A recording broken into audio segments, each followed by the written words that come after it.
Gareth, first of all, should be a tougher test tomorrow than it was against San Marino. What can you tell us about Albania, the way they play, the stadium and the pitch, and what you're expecting? There definitely will be a tougher test. They're a well-coached team, very experienced Italian coach, and you can see the detail in the way they play. Normally a 3-5-2, but we'll have to see whether they adapt to us. But they play well with the ball, and they're well organised defensively. They're well organised with their set plays. So as always, we've got to be at our very best to win the game. And have you got any concerns at all about the security arrangements around the game, or the pitch, or the facilities? No, I mean, whenever you travel anywhere around Europe now, stadiums are good, and I know they've had some problems with the pitch, as we did when Wembley first opened, but I also know they've been doing a lot of work on that, so I'm sure it will be better than it was for the matches when the stadium just opened. How much of a blow is it for you to be without Marcus Rashford and Bukayo Saka? And who are the players who could perhaps take advantage of their absence? Well, we've only really had Marcus for a game and a half this season, so that's something we've had to adapt to anyway. And it's opportunity for others. You know, the other night you saw Jesse coming back in. We're obviously a little bit shorter of options in terms of being able to refresh the team, but the players we've got here in those attacking areas are really exciting, and you know they're in form. And I thought they did very well the other night, and we're looking forward to seeing them play again tomorrow. And a question for Harry. Harry, you were obviously part of the England squad that got to the semi-finals of the World Cup in Russia 3 years ago. How do you think this squad and this team have developed? Is it a stronger squad and a stronger team now than 3 years ago?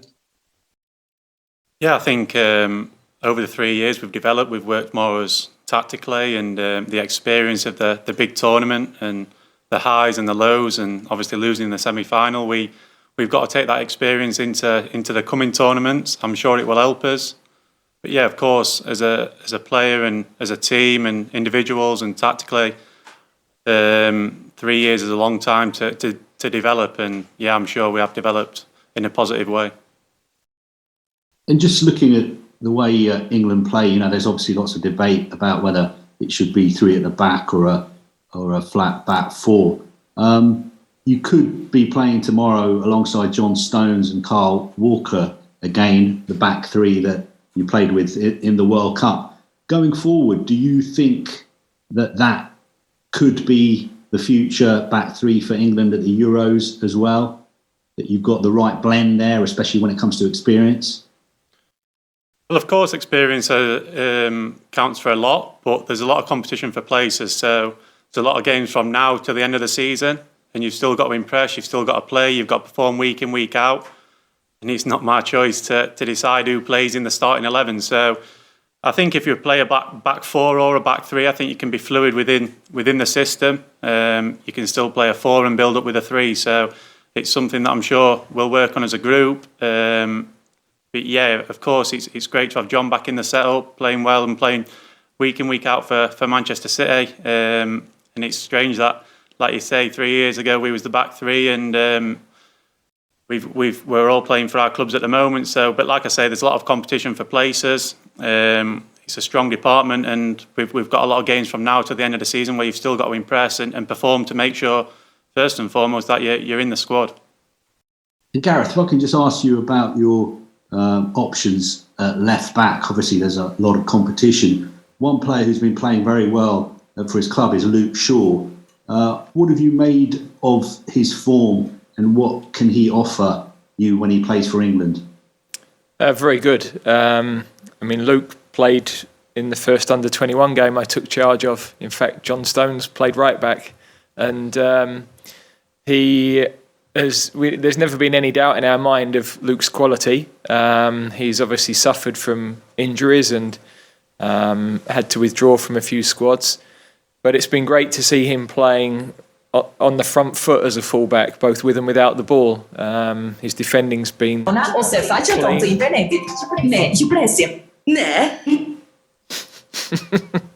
There's a little outtake there for somebody. He's been on the front foot with his defending, and he's been really ambitious with his attacking, and I think that's important. You know, he looks physically like he's in good condition to be able to drive forward. He's got excellent quality with the ball, and it's a good moment for him. When it comes to your centre midfield, I know you were asked a few days ago about Declan Rice and Mason Mount playing together. Do you see that as a partnership that could develop and work well for England in the future? Obviously, they're such close friends. Do you think they work well together, especially at international level? I thought they did very well the game we played against Iceland, and it's obviously that deeper position is one that Mason doesn't really play at his club, but I think it's possible for him. He's a very intelligent player, can play 4, 8 or 10, and I think he would be able to adjust and adapt as required. So there's no doubt the balance of those two is good. But equally, I thought James Ward-Prowse the other day was very good, and I think Calvin Phillips is in excellent form as well. So it's an area of the pitch where we are starting to get some options. It's been great to have Jude with us, who can also play all three of those midfield positions as well as he matures. So it's like almost every other position on the pitch, really, a lot of competition for places. The last question from me about Phil Foden. You've always shown a lot of faith in young players. What do you think he brings to the side when he plays for England? Well, he's just a very good player. Very exciting. He's a player who is intelligent in his positioning, his skills to receive under pressure, and the movements of his body to take players out of the game with his body movements and his tight control. He's also got a lovely range of passing and disguised pass. And I think what's impressed me the most in the time he's trained with us is he has a real eye for goal and that hunger to score. So from a attacking midfield or wide position, wherever he plays, it's important that players in those areas of the pitch chip in with their share of goals, and he certainly does that. Thanks, Gareth. Before we move on, just a polite reminder to everybody to remain on mute at all times. Next, we'll go to Faker Others from TalkSport. Thank you. No videos this end, I promise. Just wondered, Gareth, what's the latest on Kyle Walker and any other injuries you might potentially have going into this game? No, the only issues we've had are with Bukayo and with Marcus. So at this moment, as I sit here, touching wood, everybody else is okay. Brilliant. 20 years, obviously, since you last met Albania. You were obviously expecting to play the majority of the game in possession against San Marino, but what are you expecting from Albania? You talked about how solid they are defensively. Yeah, difficult to break down, and they use the ball very well. They've got some very good attacking midfield players. Their forwards are dangerous. They get crosses in the box and they get men forward. We've got to be prepared defensively for them. What I liked about us the other night, our pressing when we lost the ball was so good that in actual fact that it didn't allow the opponent to get into those attacking patterns.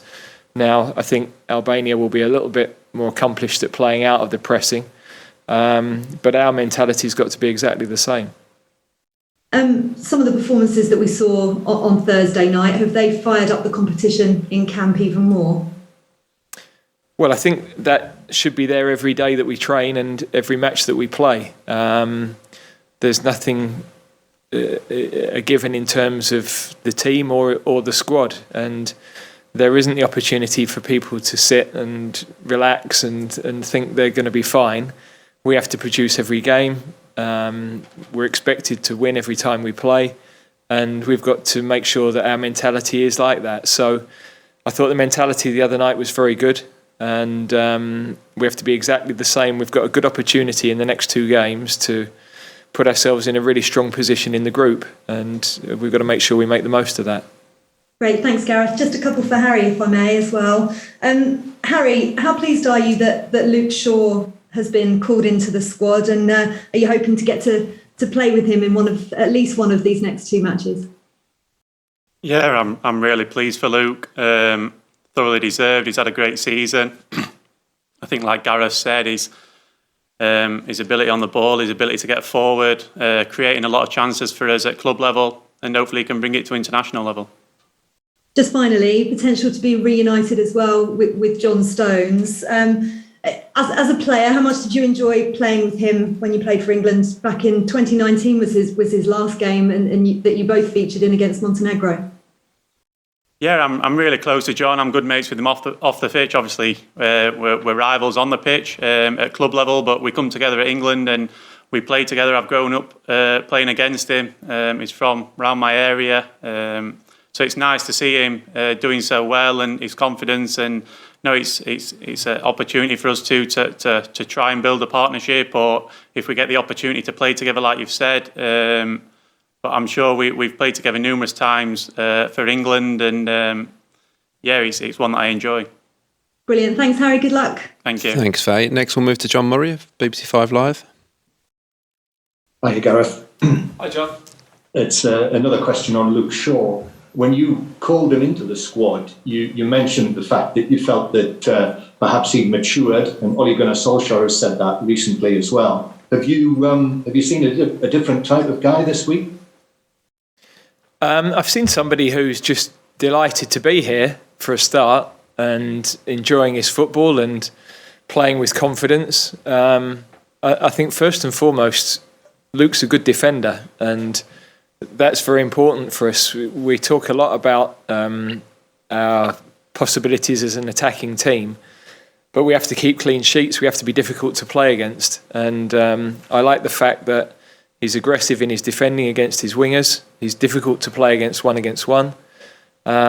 He's getting better at his cover defending on his centre-backs. So they're the attributes, they're the things. He doesn't need to do anything differently to his form with his club, with us. He's just got to find that level and play his game, and he should feel comfortable doing that. And has he enjoyed being back? Because it's been years since he's been in the squad.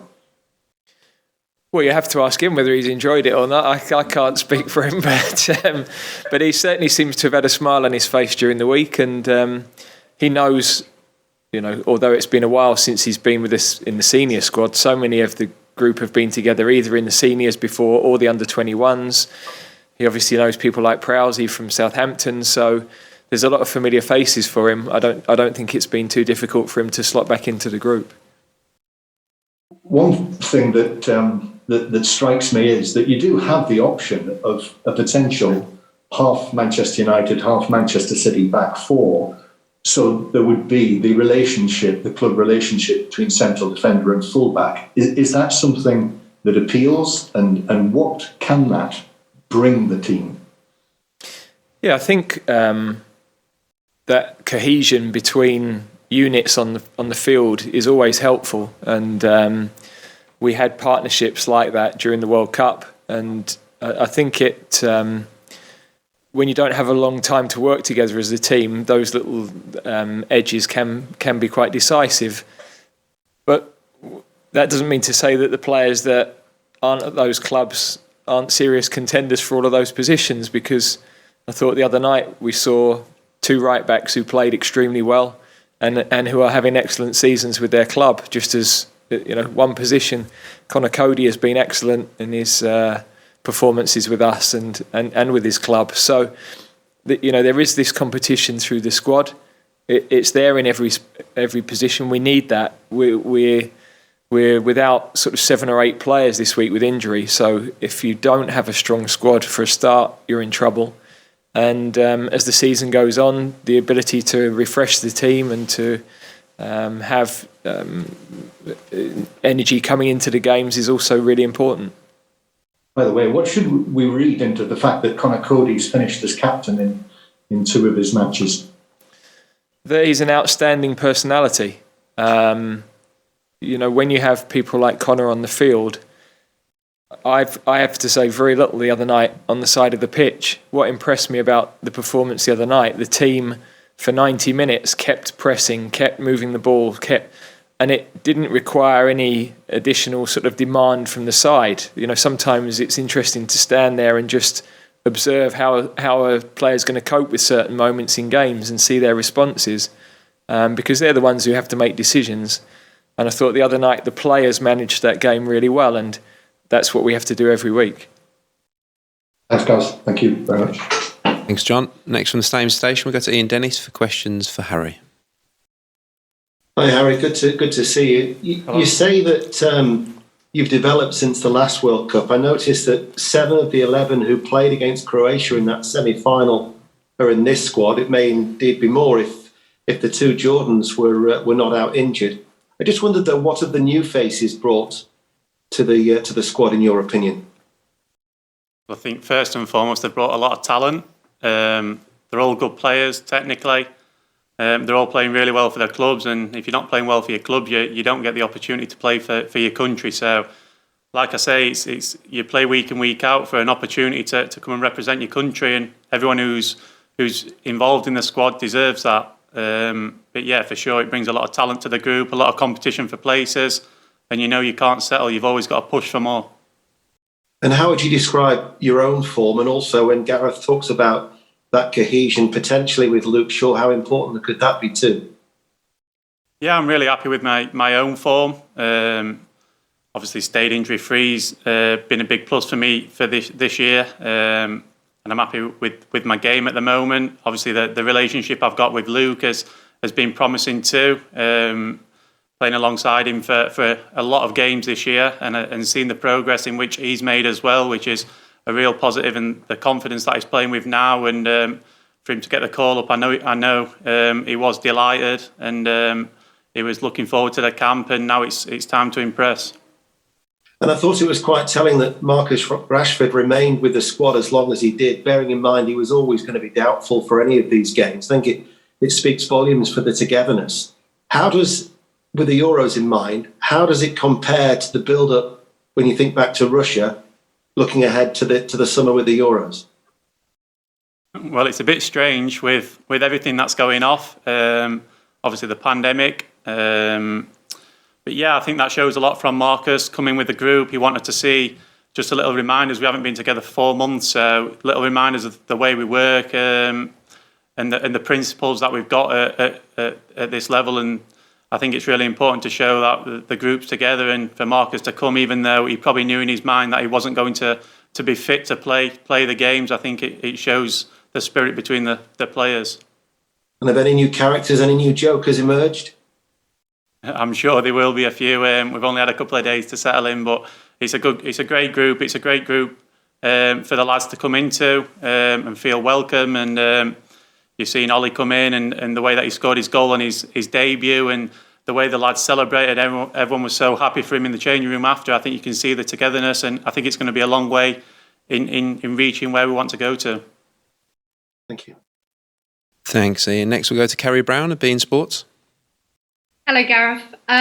Quick question for Gareth, first of all, sorry. Gareth, people might be assuming this is your starting 11 that we're going to see in front of us, but with the match calendar, with those injuries stacking up already, is it a case that you're not going to need a squad, but an army over the next 2 years?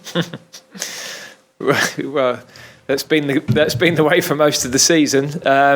Look, we've got, we saw the other night, we've got some real depth. We were able to change 4 players at half time, and the performance level didn't change at all. So we're very pleased with all of the players.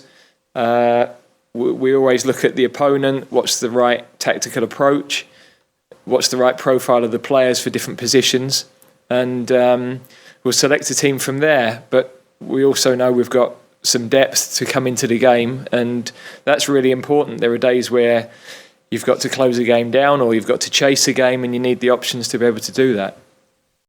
And looking back over the last 4 years, a lot of concern that occasionally Harry Kane was stranded from what we saw of what many of the players would be trying to push for a breakthrough. How reassured are you that that isn't going to be the case in the future? And what did Harry make of those performances against San Marino in the field? Well, I think about 12 months ago when we named a squad, outside of Harry, Raheem and Marcus, there were very few goal scorers for England. And slowly over that period, we've been able to blood players, and those goal tallies are just starting to tick over now. And that's important. You know, you need goal threat from different areas.